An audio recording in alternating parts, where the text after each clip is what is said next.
In part 2 with Carol Phillips, we talked about how to stock inventory properly.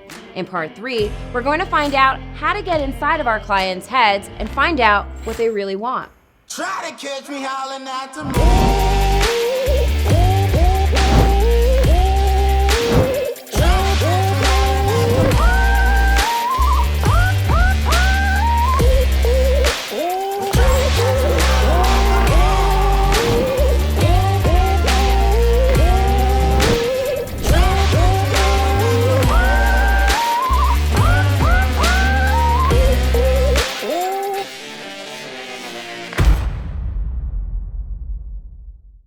So I know that sales can be personally very uncomfortable, and I have heard it from stylists all the time. So what are some easy tips that you can give to the people watching today to kind of break that barrier when they're speaking to clients?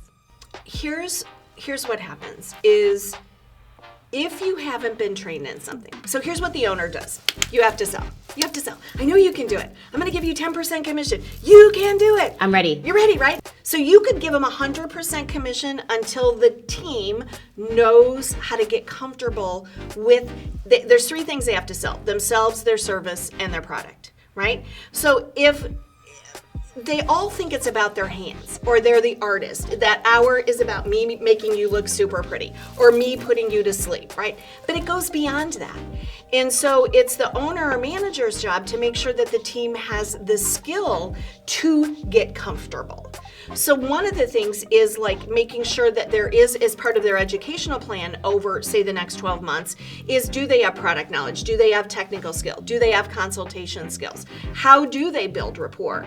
In some cases, you may have to teach the people that work for you how to walk and talk, because they can all do this all day long, right? Really easily, too. Really easy, and not look and walking down the middle of the street. They can text for days, but they can't sit and have a conversation. So we, as owners, the leaders in the beauty industry, may have to come back and say, you know what, let's take a step back. How are you selling yourself? How are you presenting yourself? There's a ratio that I teach that's called 55, 38, and 7. 55% of somebody's reaction to you is totally based on how you look. Clothes, hair, jewelry, makeup, and body language.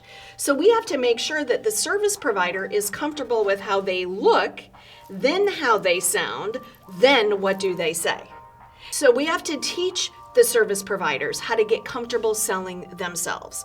And the way that I do that is if you're the customer and the service provider comes over to get you, you'll always get that little look up and down. Not in a mean way, okay. But what they're looking at is how much are we alike and how much are we different.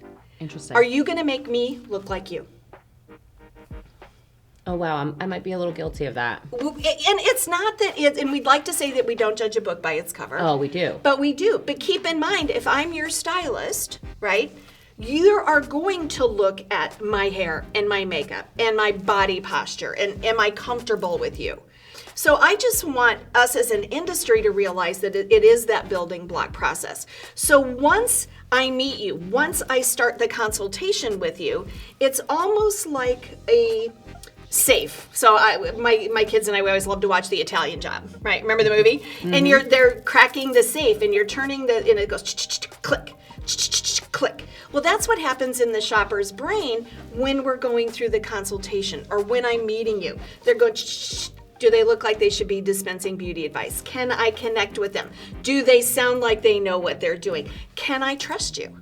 Then once the trust is built, and this may be 30 seconds, this may take the full 30 minutes, this may take 2 or 3 visits, but once that trust is built, now you as the customer are more relaxed and open and willing to hear what I have to share with you about a new cut, a conditioning treatment, suggestions for hair color, home care, skincare, body care, because now you know that I have your best interest at heart. I'm not trying to hustle you. I'm not trying to sell you something. I mean, I was American Salon's first retailer of the year.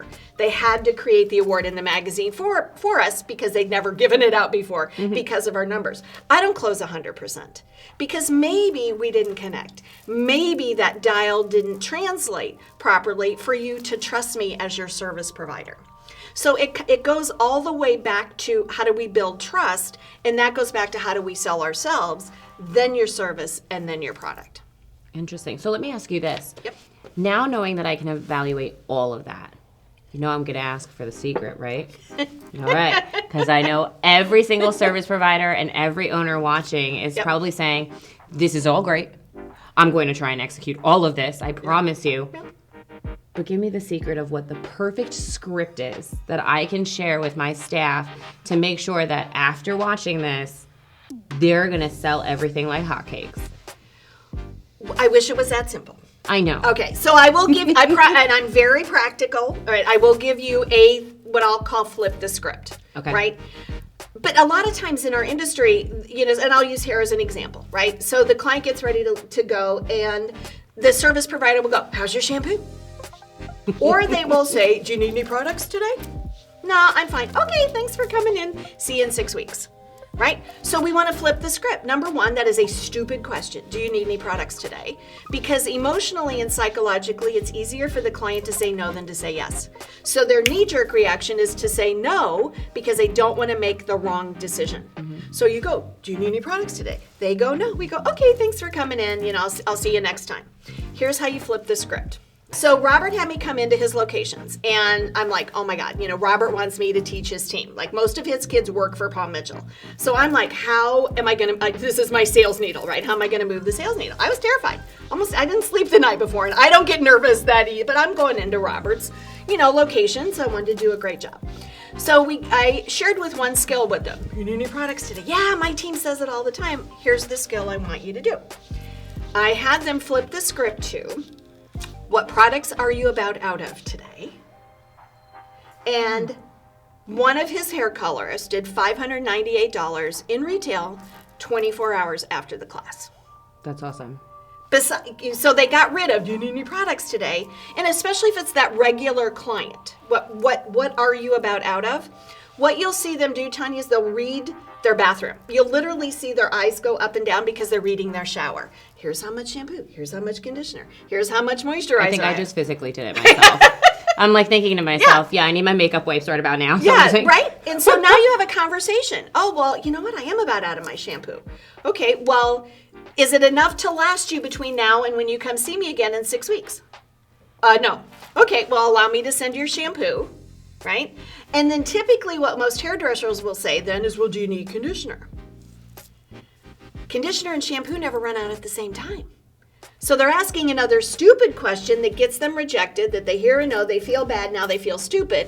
Here's the question, right? I need to restock I need the shampoo. Okay, great. How much sculpting product do you have? Because sculpting and shampoo always run out at the same time. And again, you'll see her read the bottle.